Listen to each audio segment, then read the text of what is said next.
안녕하세요, 신사임당님. 전 동네에서 조그만 슈퍼를 운영하고 있는 사장입니다. 저희 동네는 제가 운영하는 슈퍼 외에도 다른 슈퍼들이 많아서 경쟁이 치열한데요.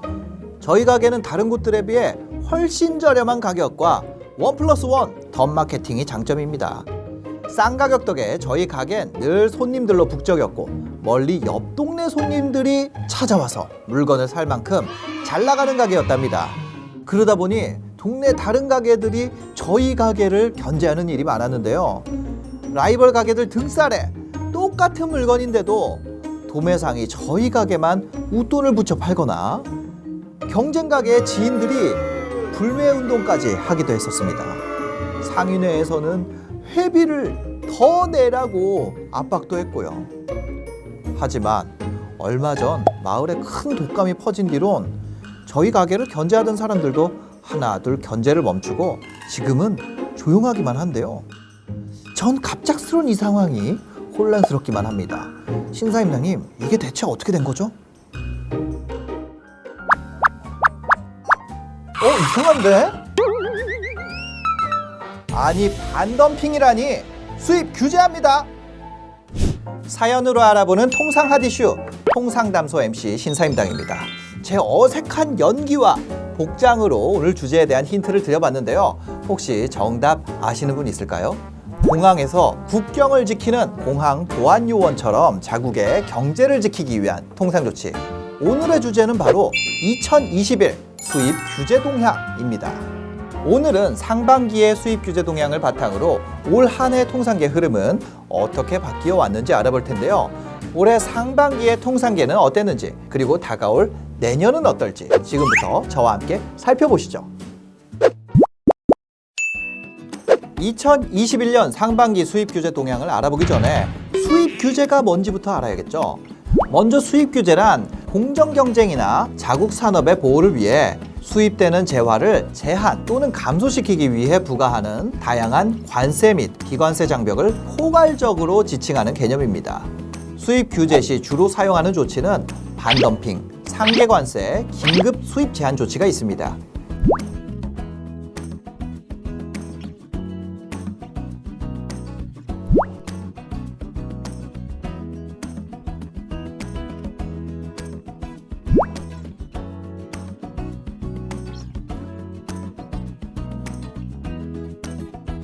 (2021년) 상반기 전 세계 수입 규제 조치 신규 조사는 총 139건으로 236건을 기록한 지난해 상반기에 비해 거의 절반 가까이 감소한 수치를 보였습니다.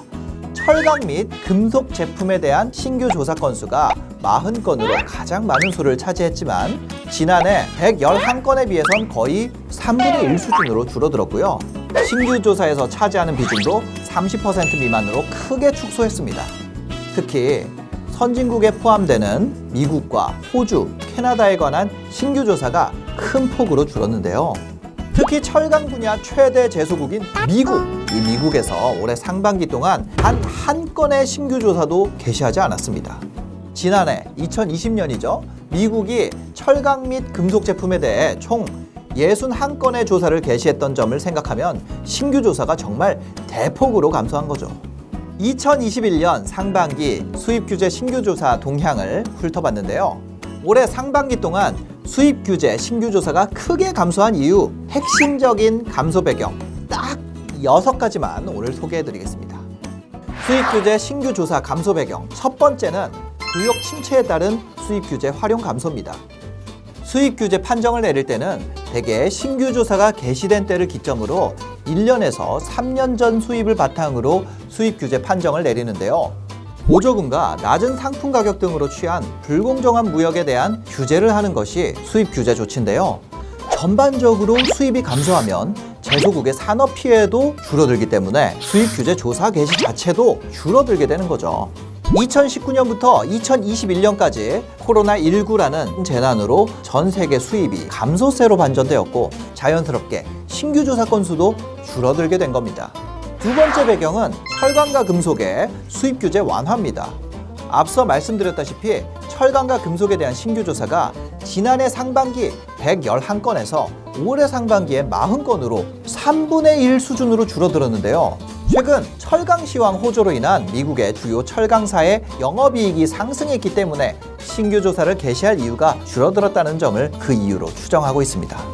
세 번째 감소 배경은 수입 규제 미부가 종료 사례의 증가가 있습니다. 인도네시아, GCC 등에서 수입 규제 판정을 받았지만 부과 명령이 내려지지 않아 미부과로 종결되는 경우가 발생하고 있는데요. 특히 인도의 경우 최근 들어 관세가 미부과되는 경우가 많이 생겨나고 있습니다. 2020년 상반기에는 59건 중 35건이 미부가 처리된 채로 조사가 종료되었습니다. 상무부에서 반덤핑 또는 상계 관세를 부과하기로 결정했음에도 불구하고 재무부에서 미부과 결정을 내렸거나 별다른 조치 없이 부과 명령 기한을 초과하여 사실상 미부과되는 경우가 많았기 때문입니다. 올해는 인도와 같은 사례가 인도네시아 반덤핑 조사와 GCC 세이프가드 조사에서도 발생했는데요.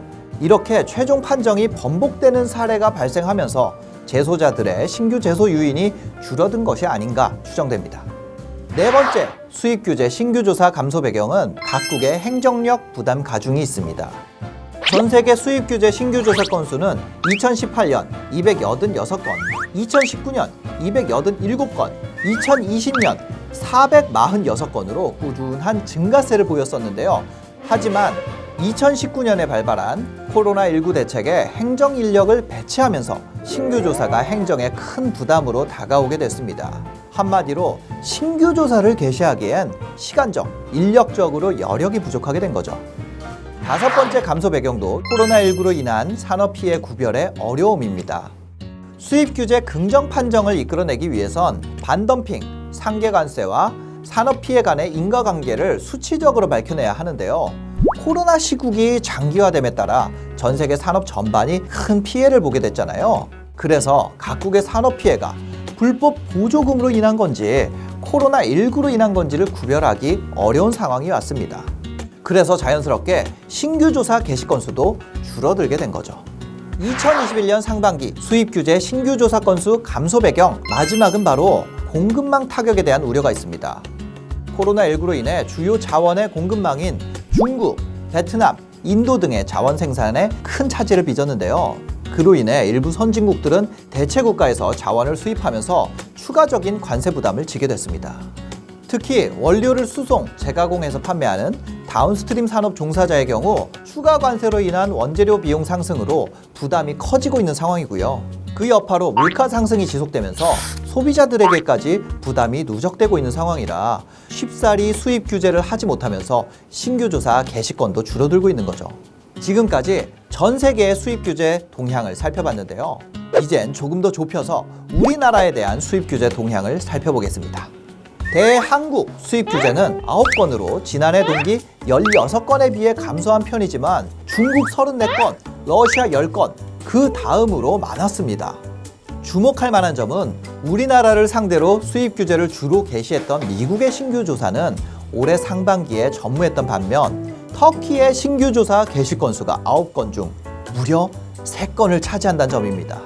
이 점으로 볼 때 한국의 수입 규제 잠재적 리스크 중 하나가 터키라고 볼 수 있는데요.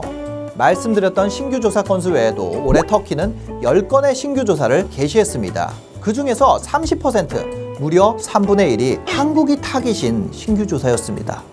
최근 수입 규제 조치를 적극 활용 중인 터키가 한국을 주요 대상국으로 삼고 있다는 건데, 이전까지 터키는 철강이나 섬유 등 전통적인 품목에 집중해 수입 규제를 해왔지만 올해는 임플란트 등 조사 품목이 점점 더 다양해지고 있습니다.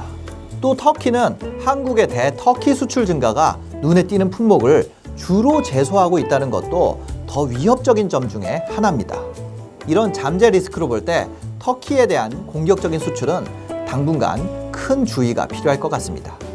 한국의 또 다른 수입 규제 잠재 리스크는 중국과 일본인데요. 현재 발동 중이거나 규제 중인 수입 규제 조사 건수를 살펴보면요. 중국과 일본이 한국에 대해 규제 중인 조치는 각각 15건과 3건, 한국이 중국과 일본의 규제 중인 조치는 각각 11건과 5건입니다. 한중일 간 규제 건수는 교역 규모에 비해 그리 많지는 않은데요.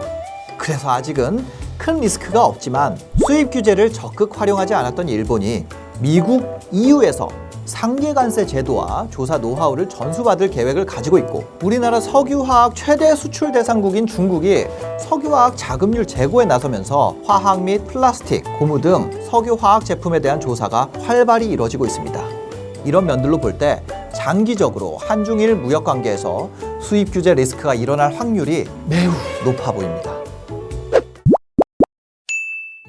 지금까지 2021년 상반기 수입 규제 동향을 살펴봤는데요. 그중 가장 눈에 띄었던 점은 코로나19가 원인이 된 경제, 정치적 타격으로 인한 수입 규제 감소가 아닐까 싶은데요. 하지만 현재 수입 규제 감소세는 세계적 재난으로 인한 일시적 현상에 불과합니다. 미중 갈등으로 인한 불확실한 통상 환경과 미국과 EU를 중심으로 정부 주도의 산업 정책을 적극 추진하는 등 장기적인 수입 규제 상승세는 지속될 것으로 보이는데요. 또 코로나19로 악화됐던 경기가 회복할 경우 이 반등으로 수입 규제가 증가할 가능성도 높아 철저한 대비가 필요할 것 같습니다. 2021년 상반기 수입 규제 동향을 통해 살펴본 세계 통상계, 경제, 무역, 정치, 그리고 통상까지 재난이 얼마나 많은 곳에 영향을 미치는지 여실히 알 수 있는 시간이었는데요. 이 길고 지난한 터널 끝에 또 다른 어둠이 숨어 있을지, 아니면 밝은 빛이 우리를 기다리고 있을지 알 수 없는 미래를 위해 철저한 준비가 필요한 시점, 지금이 아닐까 싶습니다. 지금까지 통상담소 MC 신사임당이었습니다. 감사합니다.